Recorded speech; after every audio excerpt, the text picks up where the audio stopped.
Hello बच्चों, let's read the question and the question says in humans which of the following is not a step in respiration. इनमें से कौन सा step respiration का part नहीं है वो हमें देखना है. A. Alveolar diffusion of O2 and CO2.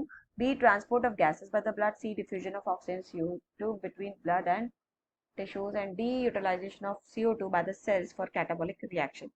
Question को सॉल्व करने के लिए की कॉन्सेप्ट है steps of respiration. That means हमारे रेस्पिरेशन में क्या क्या स्टेप्स इन्वॉल्व है वो अगर हम समझ लें तो क्वेश्चन अपने आप सॉल्व हो जाएगा. सबसे पहला अगर मैं स्टेप देखूं that is involve in respiration is breathing process. First of all हम क्या करेंगे, ब्रीथिंग करेंगे, जिसे हम पल्मोनरी रेस्पिरेशन भी कहते हैं. Breathing with the help of external nostrils and then this air with oxygen goes into our lungs. Okay, goes to the lungs. Second step जो है इसमें आ जाएगा गैसेस का डिफ्यूजन. तो द डिफ्यूजन ऑफ गैसेस. तो डिफ्यूजन ऑफ गैसेस मतलब oxygen and CO2 across alveolar membrane. Alveolar membrane पर हमारा क्या होगा, लंग्स में जाने के बाद गैसेस डिफ्यूज्ड होंगी. उसके बाद क्या होएगा, ट्रांसपोर्ट करेगा gases blood. Transport of gases by blood. Obviously alveoli cells जो है लंग्स के अंदर, वहां पे ब्लड कैपिलरी का नेटवर्क है, तो वो ब्लड में प्रेजेंट आरबीसी इन गैसेस को बाउंड करके ट्रांसपोर्ट कराएगा into the different cells. Then what happen again after transportation, the diffusion of O2 and CO2.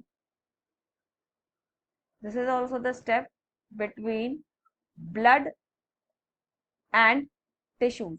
That means अब एल्वुलाई से तो गैसेस ब्लड के अंदर गया, लेकिन ब्लड अब क्या करेगा, उस ऑक्सीजन और CO2 को ट्रांसफर करेगा.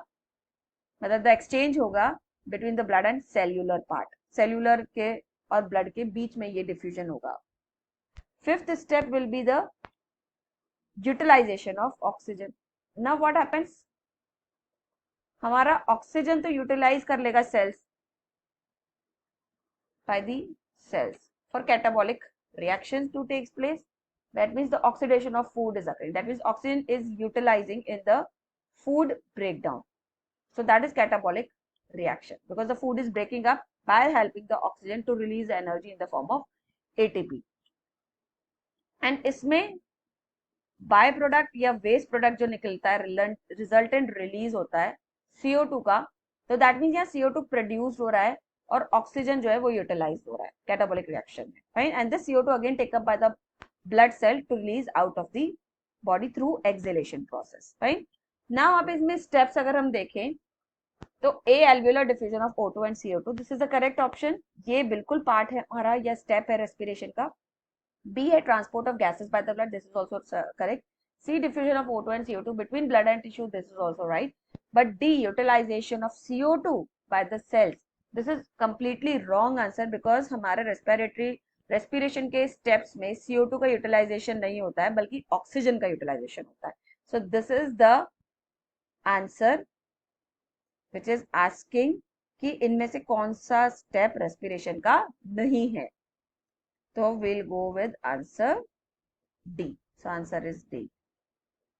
So I hope you understood it well. Best of luck.